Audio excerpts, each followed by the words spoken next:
Hey, Sara. So, one second. Hello. Awesome. Hi. Hi. Hey. How are you? Good. How are guys you doing today? Good. It's a great Wednesday. Yeah, we all got it logged in okay. We're off to a really strong start, I think, already. Awesome. Thank you both for being here, and I will pass it over to you.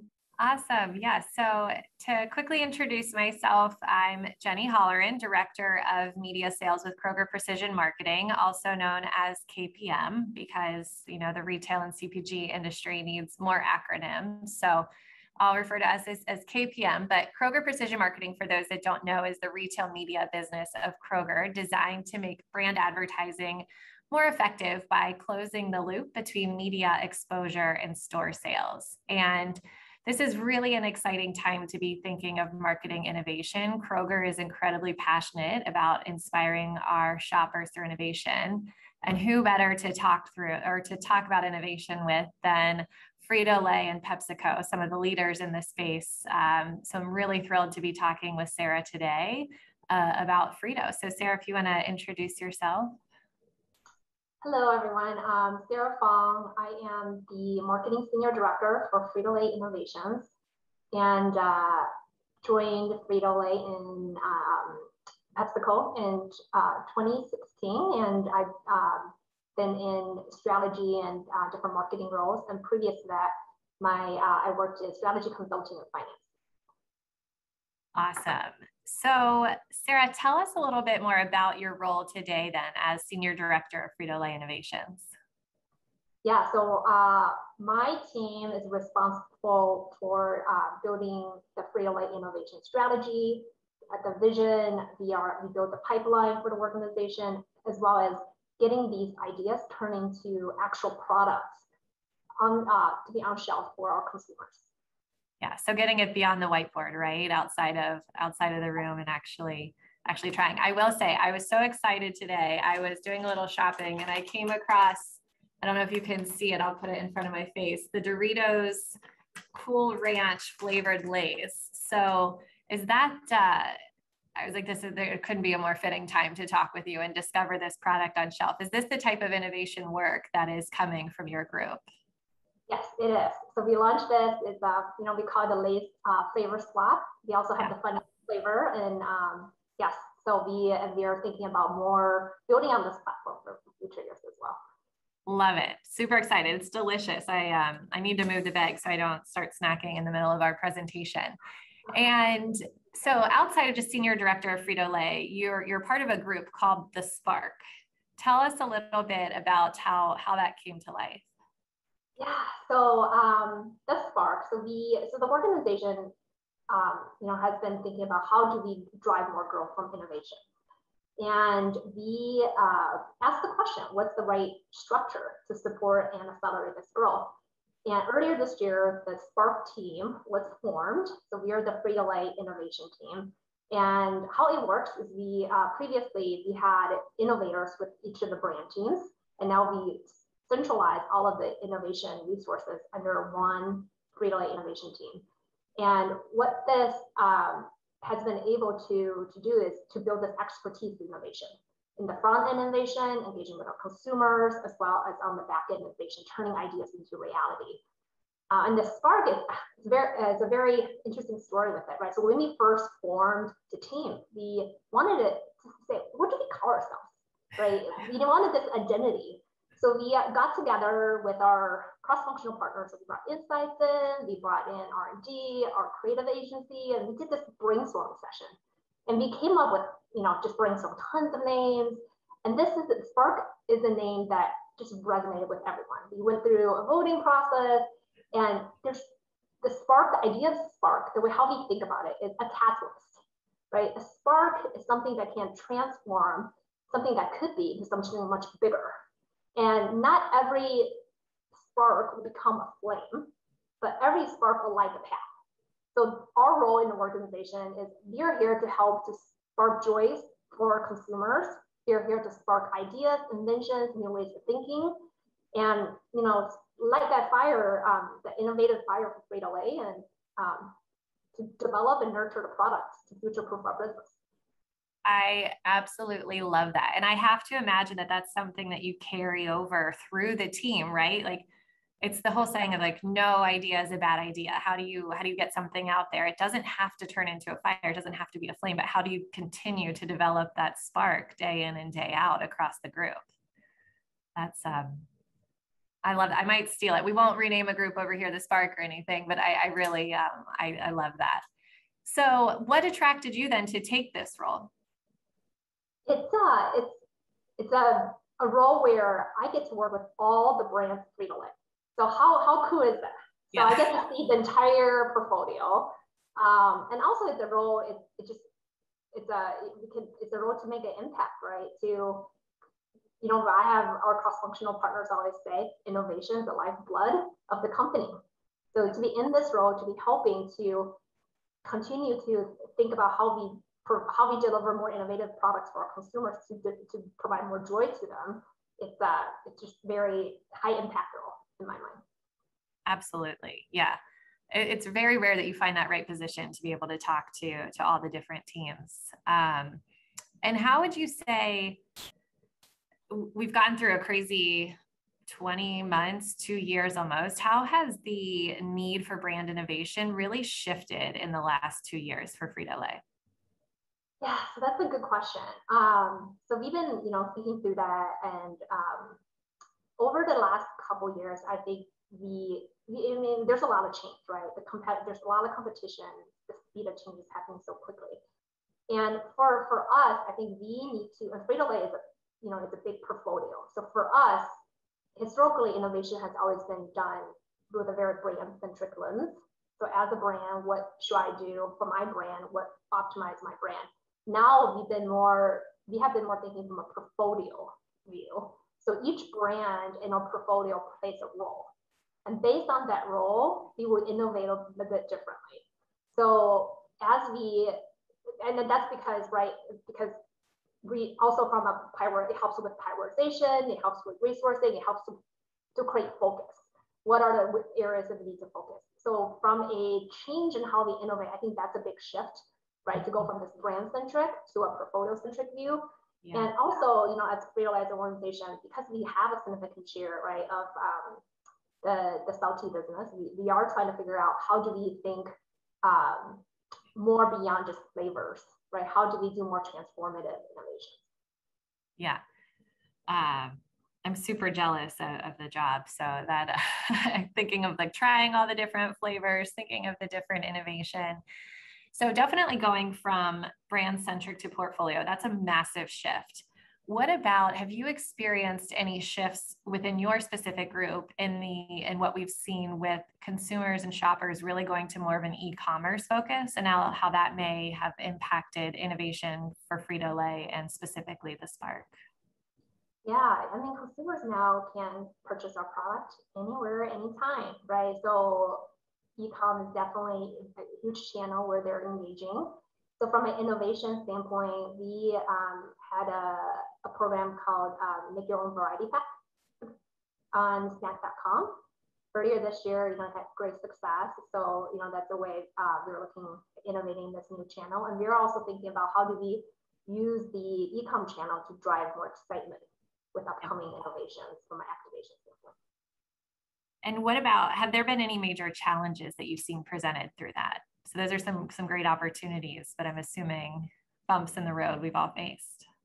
Yeah, and I would say all the channels have different needs, right? From a price, pack, what's needed for that channel. So I think when we launch innovations, then we have to think about, how do we serve consumers who's shopping across all these channels? How do we launch omni-channel, right? So that I think is something that we are constantly trying to work through of how we can make sure we get our products to as many consumers' hands as possible when we launch an innovation. Yeah, so true. I know just in my house alone, we go in store, we do pickup, we do delivery, and you want to make sure that regardless of that modality, trust me, if I don't come home with the multi-pack with what I call the messy one, the Cheetos and Doritos for my toddlers, then I know we've got a long week ahead of us. So yeah, it's very critical in my house to be able to get it regardless of how I'm shopping. And then tell me a little bit about the process for brand innovation in the Spark. What does that look like for the team? Yeah, so we have, we have the front end process where we spend a lot of time trying to mine insights. What are we seeing in the category? What are we seeing trends with consumers? What are these ideas we want to go after, right? And then you have the back end process. Once we have, we understand what we're going after, how do we turn them into actual physical products? So we have, we leverage the typical stage gate process, but one thing I would say where I think a lot of magic is made is also on this cross-functional partnership, right? You can't just be marketing team launching innovations. Really, we are so tight with our cross-functional team, whether it's insights, supply chain, R&D, sales. And we have started, and we talk to the cross-functional team on a weekly basis. We have forums where we set these up where like every other week we would do what we call collab sessions, where for these big rock projects, we spend time as a cross-functional team and talk about how they're going, where teams need help, how do we help them unlock roadblocks. And then every other week we have these meetings called hot topics, where we talk about, hey, what are the hot topic of the week that everybody just needs to be aware of and we can get ahead of it. So I think this cross-functional team and just the cross-functional collaboration is really something I think it's inherent in how we innovate and bring these ideas into products, right? Yeah, you definitely hit it. Like the TikTok trends, right? That's what I hear on my team when I'm now back in the office and sitting at the desk on Monday, and what the group is talking about to catch up on the real life outside of just kind of in your own brand teams and that innovation. What about, so sitting where I sit, Kroger and Kroger Precision Marketing, we are fueled by data, just hundreds of thousands of data points informing every decision we make, how we communicate with our customers, and really be purposeful and personalized in that approach. What kind of data or insights are fueling your process? Do you rely on any retail data for the innovation? Yeah. Insights can come from anywhere, right? And data can come from anywhere. So if you think about how we look at insights, first of all, we have a great consumer insights team that we partner with very closely. And so we look at third-party syndicated data, that's one source, but we also do look a lot at the consumer insights, right? Whether it's doing consumer ethnographies, consumer co-creation, spending more time with consumers, looking at social listening data.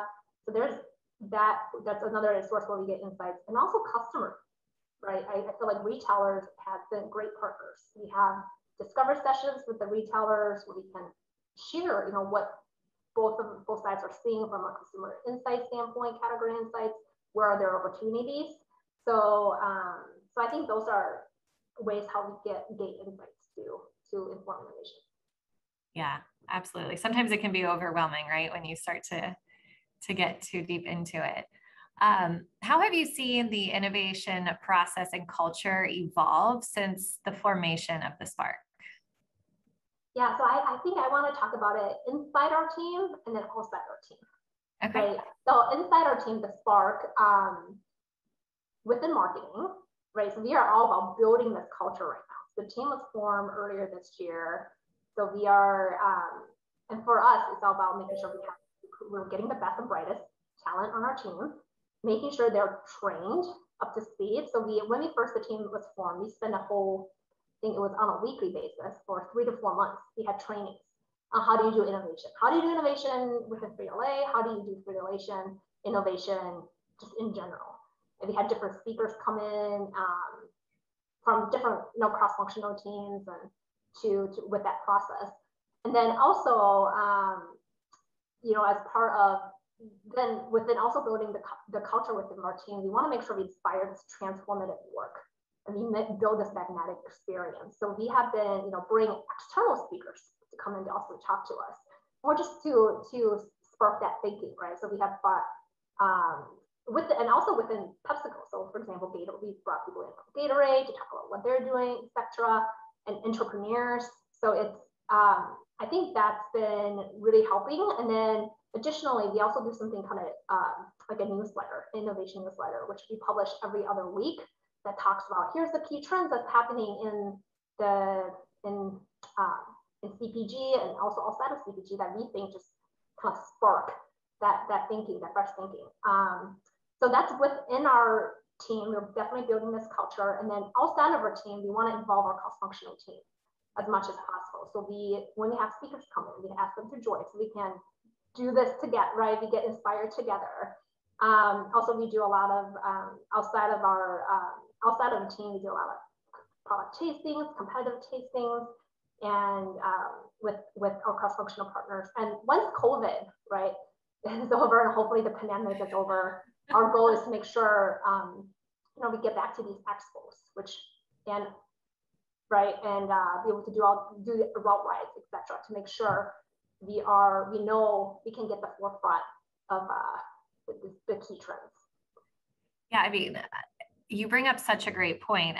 So many different industries were just totally turned on their head with COVID when it started, and sampling innovation, that's key, right? Does it taste good? Does it crunch, or is it softer? Like, how does it impact, when you're eating it? So I'm sure you had to even think differently about your team and some of those cross-functional teams and how you're even getting them to sample product once it's created. Maybe some shipping fees. Yeah, initially when COVID happened, we all get samples sent to our houses, and we would do these virtual tastings. Like, everybody opened the bag, everybody talk about it. We were doing one category exploration where, I remember getting a whole box of competitive products and also our products, and just having a virtual session, right, for the team to get together and talk about the experience, where they think there are unmet consumer needs, etc. But I think over time, we've been able to do a very small group tastings in the office, but very, very small. Yeah. Keep it a tight number because of COVID, and everybody has masks on. But tasting is definitely a very important part of our job. Yeah, small groups. I imagine that's almost how like a Flamin' Hot Mountain Dew comes to life, right? You have this virtual tasting. Someone has their Mountain Dew sitting there. They're trying all the Flamin' Hot products, and there it is. Yeah, all the creations. So, what about consumer reactions? What have you seen? Anything like, what's your most surprising win? Yeah. So, I think for me, the Tostitos avocado salsa that was launched was for me I think for us it was a great win. So we launched Tostitos strips at the same time, so it was two innovation, and we usually don't do a lot of, I would say, communication behind our dips innovation. For this one, we decided to bring in Marcus Stewart, Snoop Dogg, a lot of media behind it, got great impressions and trials. So those so the Tostitos avocado salsa in particular did really well. Yeah, I love that, and the strips too. I think it's just brilliant how you brought the two of those together. What about flops? Anything that you thought was just going to be a huge win, and then it just didn't work out as you were hoping? Didn't spark that fire? Yeah. Let me get back to you on that question. Yeah. Totally. Yeah. It's I know you never really want to put that out there. That's one of those fun ones where everyone's so passionate about it, and then when it hits the shelf, it's like, man, this is it'll come back. I always find those ones that maybe don't land the first time, it comes back a few years later as kind of a reinvention of that. I do have to say there are definitely ones that comes to mind, and for those innovation, I think we are getting a lot of learnings out of it, right? Because for us, innovation is right. It is, you launch innovations, not every innovation is going to land, right? Yeah. But what we want to make sure we get out of it are the learnings. Yes. So we have seen innovations that maybe didn't do as well as we wanted to, but we are very much like looking at what happened, what's the learnings, so we can learn from those lessons as we move forward.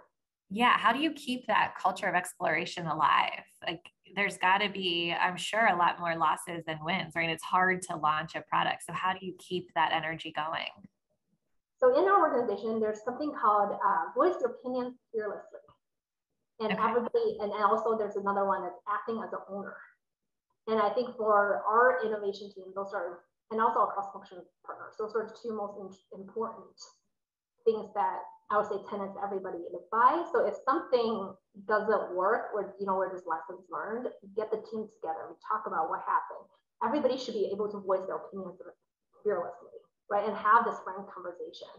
So that's that's how, because as if everybody, the entire team is acting as owner, everybody want to make sure you learn from it and do things differently, so we don't keep doing the same thing and expect different results. Totally. And so you've talked quite a bit now about working with cross-functional teams within the Frito-Lay organization. How do you partner then with retailers to bring these innovations to life? Yeah, so for retailers, right, so on the front end, we do the discovery sessions, which I spoke about earlier, which it has been really helpful to just kind of unpack insights, talk about opportunities, go together.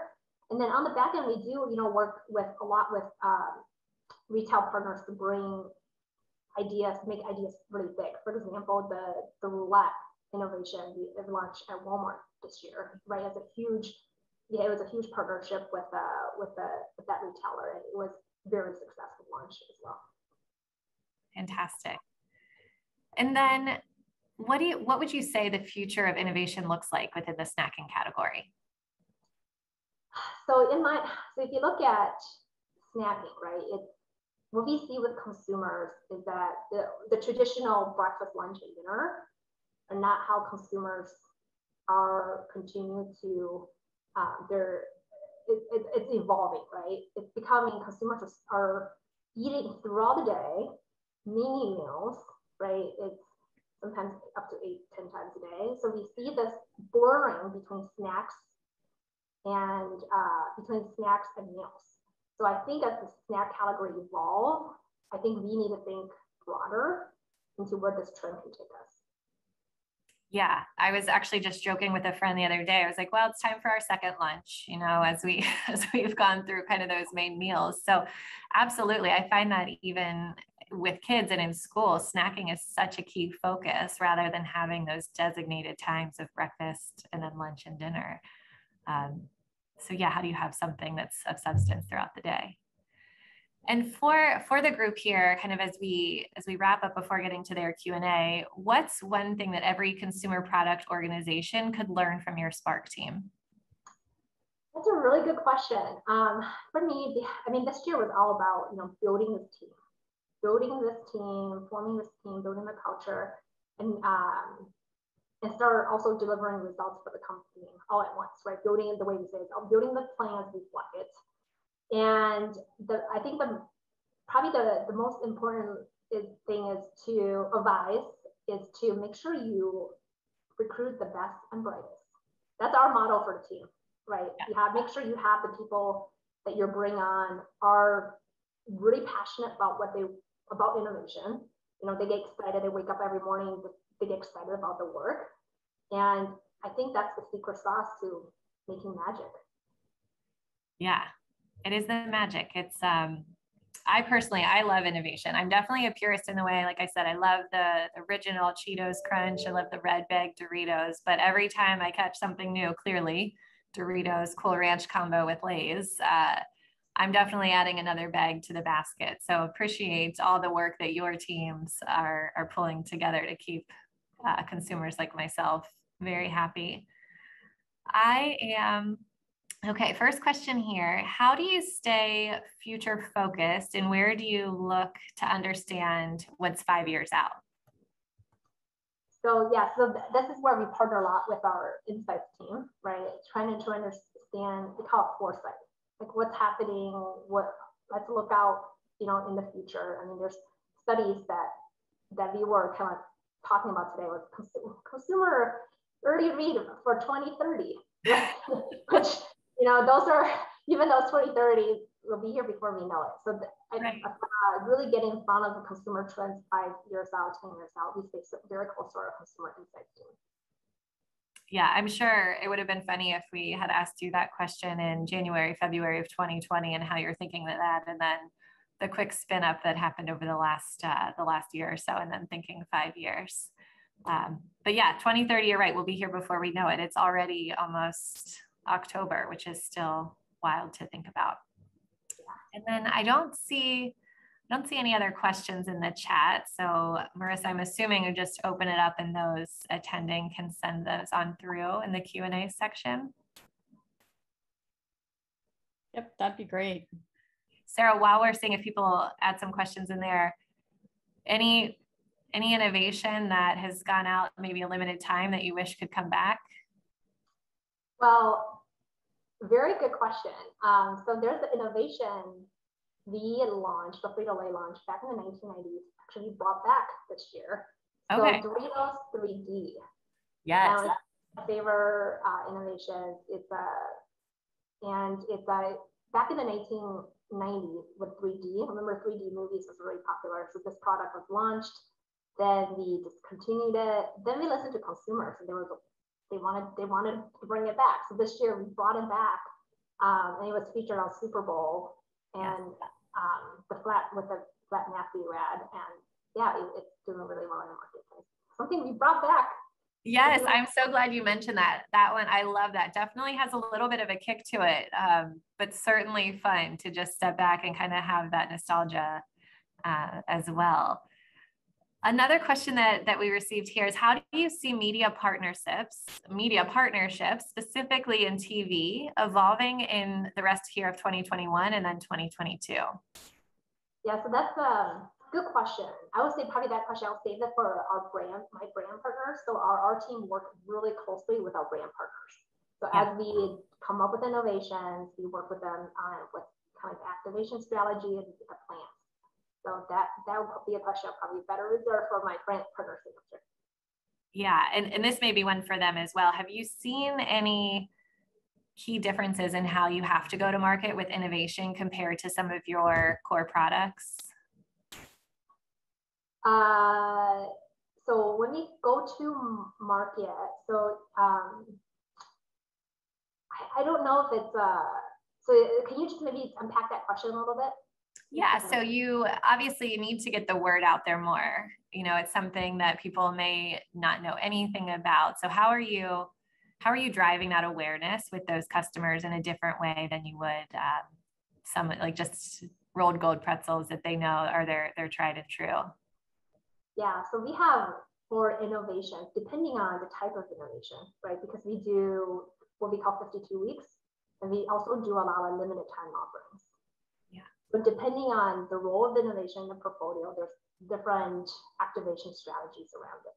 So if it's something that we consider a big bet, the organization gets all behind it. We have 360 support. We go really big on our support and activation, and then right, and if it's a limited time offering, depending on the type of limited offering, you can do national limited time offering, you can do limited time offering for a customer, right? And you can also do more buzzworthy limited time offering. So depending on the role, we will activate them differently, and we'll have a different plan to bring awareness to consumers and retailers.